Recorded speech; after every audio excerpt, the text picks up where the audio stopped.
Lovers of fine drinks around the whole world, today in the middle of Calvados country in Normandy in France with this fine gentleman, Mr. Guilliaume Drouin, and it's from the house of Guilliaume Drouin, Calvados. Thank you very much, Guillaume, for having us. We had a fine tour, and we're just going to talk a little of the business of Calvados here and what differentiates it from other Calvados houses. Guillaume, tell us a little bit about the history of your company. Well, the history started with my grandfather, who established the company. My grandfather was not making Calvados as a professional activity. That was only a hobby for him. That started when he bought a nice country house, which was actually a farming in L'Île-sur-Honfleur, so in the north of the Calvados region. In this farm, there was a lot of apple trees, like most of the farms in Normandy.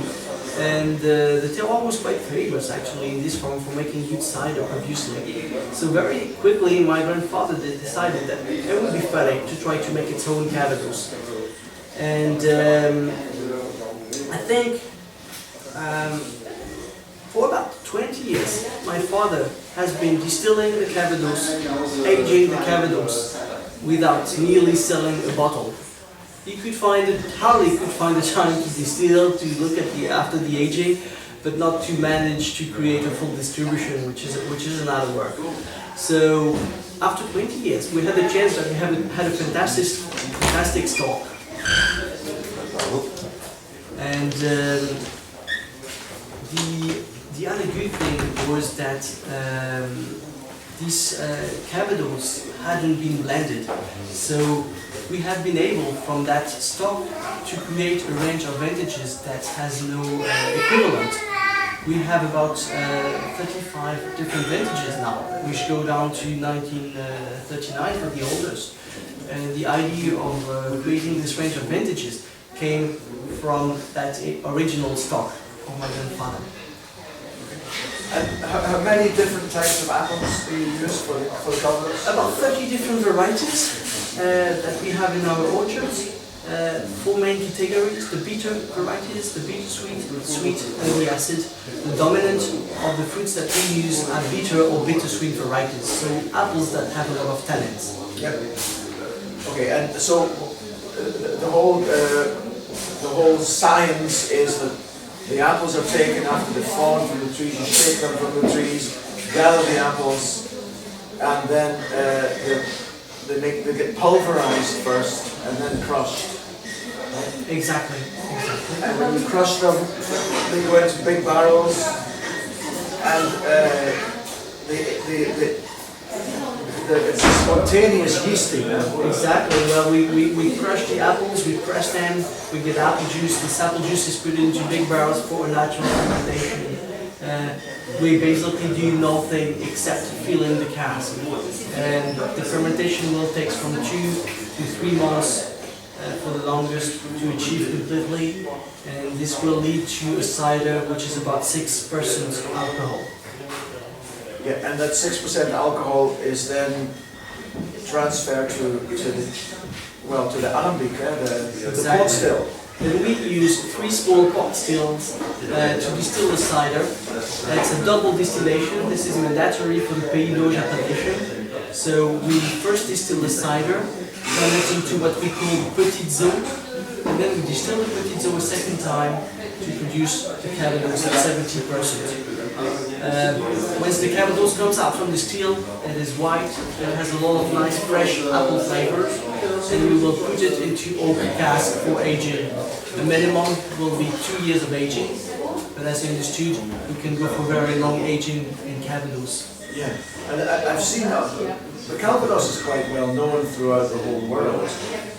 People buy Calvados quite cheaply sometimes, and it's just been aged for how long? 2 years, that's the minimum. Yeah. Okay. Well, you have, I think, for quite a long time, Calvados was a farmer production, and a lot of Calvados was actually drunk by the laborers in the main cities in France. Yeah. This is this was a big part of the history of Calvados, of course. Nowadays, I think, thanks to a lot of family-owned estates like ours, the Calvados has really changed a lot. Most of the Calvados which is now sold is old qualities. A lot of the Calvados is exported. We export 75% of our production to 50 different countries.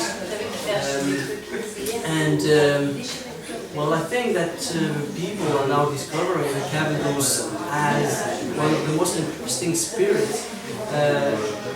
It's very aromatic, it's very complex, but it has its own character, specificities because of the apples. The Calvados is always a very elegant and crispy, lively spirit. We can go for very long aging. We can get all the rancio, the structure, the complexity of an old brandy, but you will always keep something lively, freshly, and apple in a good Calvados, which I think is why a lot of connoisseurs really like Calvados. Okay, so you break it down into different categories. You have the VS. Yeah, well, we have the VS category in the Calvados. For our estate, the VS would be the Calvados that we call Sélection. That's the one here. Next. Then we have the category of the Réserve, which can also be called Vieux. Then the next category is the category of the VSOP, sometimes called Vieille Réserve in Normandy. And then it's the category of either Ordage or XO, Okay. which is over 6 years. Okay, then the XO is the oldest one. Yeah. It must be a minimum of 6 years. Exactly. That's by the law. Now every producer can do whatever he likes. Our XO is more than 6 years. Our Ordage is a blend of over 15 years of Calvados. So I would say mainly then the blend is the equation between the brand and typicity. Yes. I've seen, like, for the people who watch this vlog and like to taste whiskey, you know that whiskey is often matured in different types of casks, like sometimes wine casks nowadays, sherry casks, port casks, Madeira casks, all that kind of things. And quite unusual for Calvados is that you guys are doing that here too. Well, when my grandfather put his first Calvados into barrels, he was advised by Pierre Pivet, the mobile distiller who distilled for him, to use port and sherry cask. Yeah. At that time, port and sherry was, a lot of that, of port and sherry was bottled in Le Havre, so in Normandy, close from here. And that was a good way to get very cheap cask. So a lot of farmers at that time had sherry and port cask in their cellars, and they were inexpensive but also of very good quality. We got good results with this cask, and then suddenly the bottling was made obligatory in Spain or Portugal, and it started to be very difficult to get these casks. But as we thought that was part of the identity of our Calvados, because we had got very good results with this cask, we decided that we would continue with using this kind of cask. So we have always been using sherry and port cask. Okay. And yeah, I tried one recently. It was called the Overseas Fragrance, which was matured in a rum cask, which I really liked a lot, and I still have half a bottle of it at home.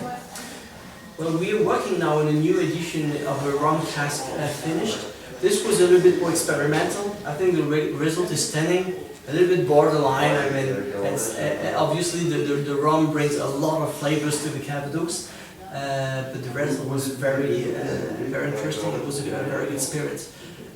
What we use frequently is a lot of Daniel's cask, and also some Muscat de Rivesaltes cask, plus the sherry and the port.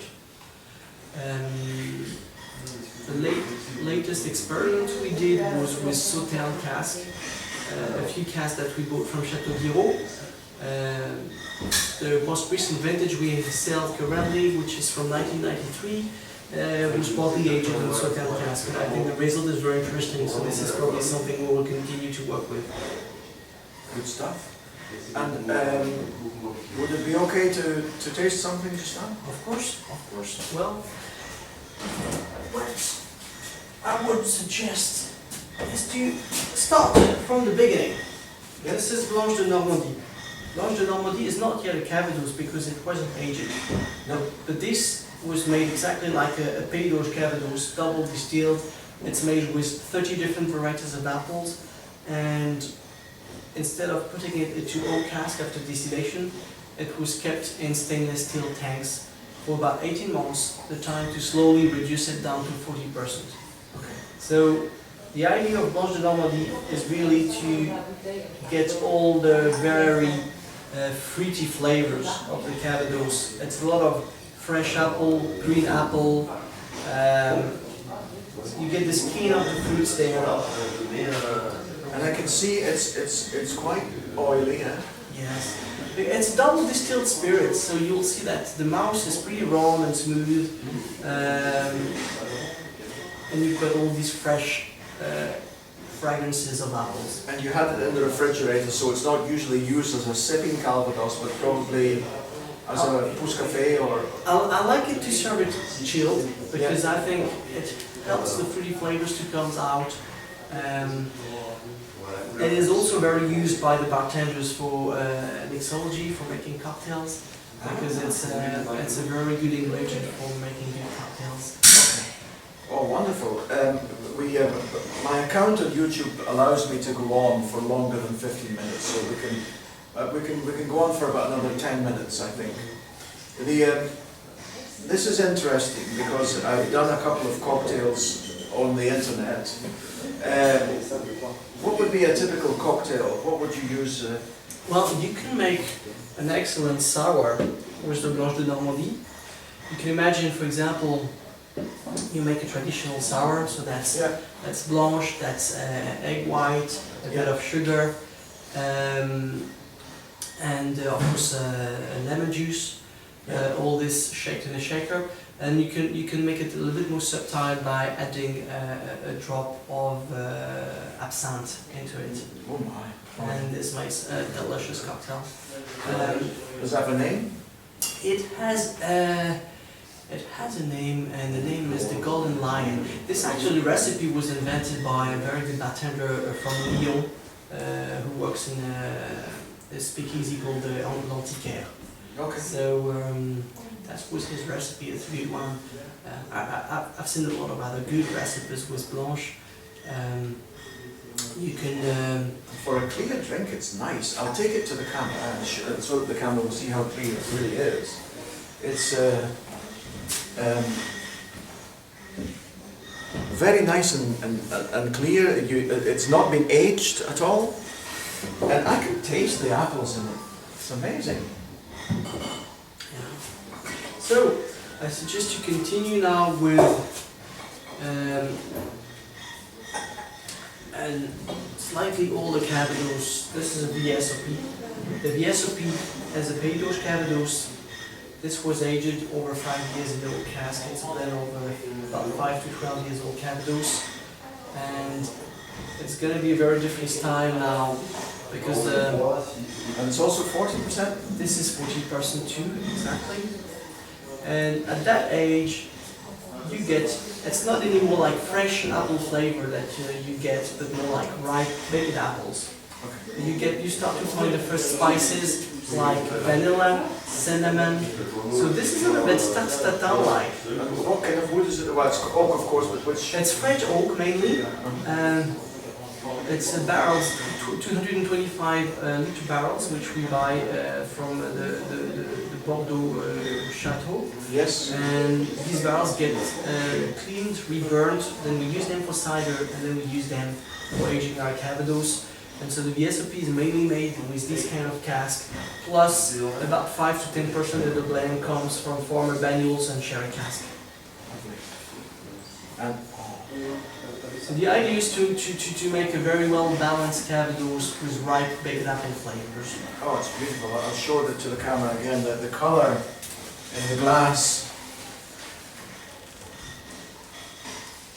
the colour in the glass, it's really, really, really nice. It's been. Do you ever use caramel colouring at all? You know, all our Calvados have natural color. I mean, this is really a part of the philosophy here. Nothing is added. Nothing is added to the cider. We don't treat the apples. Cold filtration? We do a filtration at 4 degrees Celsius. Okay. Um, So that it won't become cloudy when it's cold. Exactly. Okay. Exactly. But you don't find that this impairs the flavour at all? No, I don't. Yeah, I mean, I think 4 degrees is quite gentle. Yeah.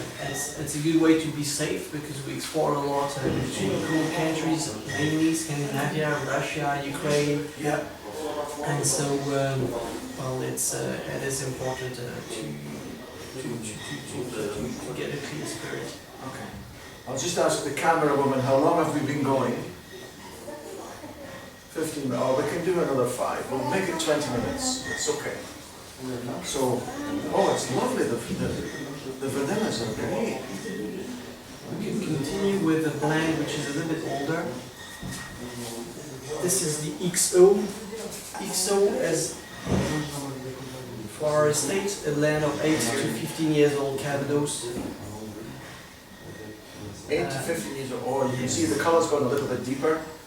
And the difference in the aging process with the VSOP is that XO was also partly aged in former cognac cask. The cognac casks are very interesting. We buy them when they're about 10 years old. They make quite slow aging, but they're very interesting because they bring delicate flavors like flower. And if you have time, they are very good casks. And how big are they? 350 liters. Okay. So you get more oxidation here, a bit of almond. Almond, yeah, I get it. You start to get a little bit of rancio at that age. Still a apple, but it's in between the baked apple and the dry fruits. Yeah. And if people were sipping this at home, Guilliaume, they would use a glass like this, of course, a tulip-formed glass, so that you could get the smell to your nose. This is what I would buy. I think this is the best glass. And the best way to aerate is to simply gently turn the glass so that you get Calvados all around. Then you should wait a little bit. The best time to smell the Calvados is when you see the tears halfway on the glass. Okay. Then you bring it slowly to your nose and get all the complexity of the Calvados at once. It's like baked apple in the oven. It's like an apple tart. Absolutely. Almost. It's beautiful with cinnamon. Oh, it's fantastic. Yeah. Now we can go for an older Calvados. It's an Ordage. Yeah. Ordage is a blend of over 15 years. This is really one of the signature of the estate. My grandfather wasn't selling anything, but he wanted to be sure that the quality he produced was okay. So he used to bring from time to time a sample of a cask to a local competition. Nearly every time he had a gold medal, so that was very encouraging, and this is a tradition that we have kept. I'm very proud actually to say that this year in total we have been awarded 154 gold medals since the first distillations. Amazing, yeah, we can see them all, guys, on the wall here. The camera can pan out at the wall and see it. It's absolutely fantastic, all these certificates and gold medals from around the world. This is very interesting indeed.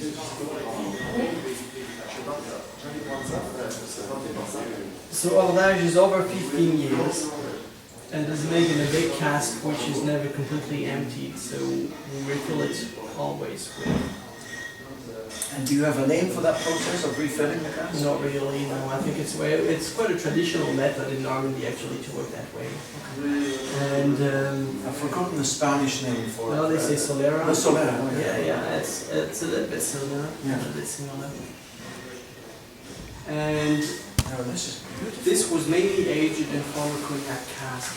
Okay. So it's deep Calvados with a lot of flowers, a bit of orange peel. You still get the almonds here. More spices. A lot more spices, yeah. And like pepper, even a little bit of ground pepper. I would say so. And would someone drink it like this? Holding it like this in the hand? Not necessarily. I think the good temperature is between 18 and 20 degrees Celsius. Okay. So if it's 15, you can warm it, but Yeah. if it's already 18, don't try to warm it higher because it won't get better. Okay. If the camera switches off, we can go back on to the bee. Yeah, just switch off the camera now. Okay. We'll see you guys in a minute for the bee version.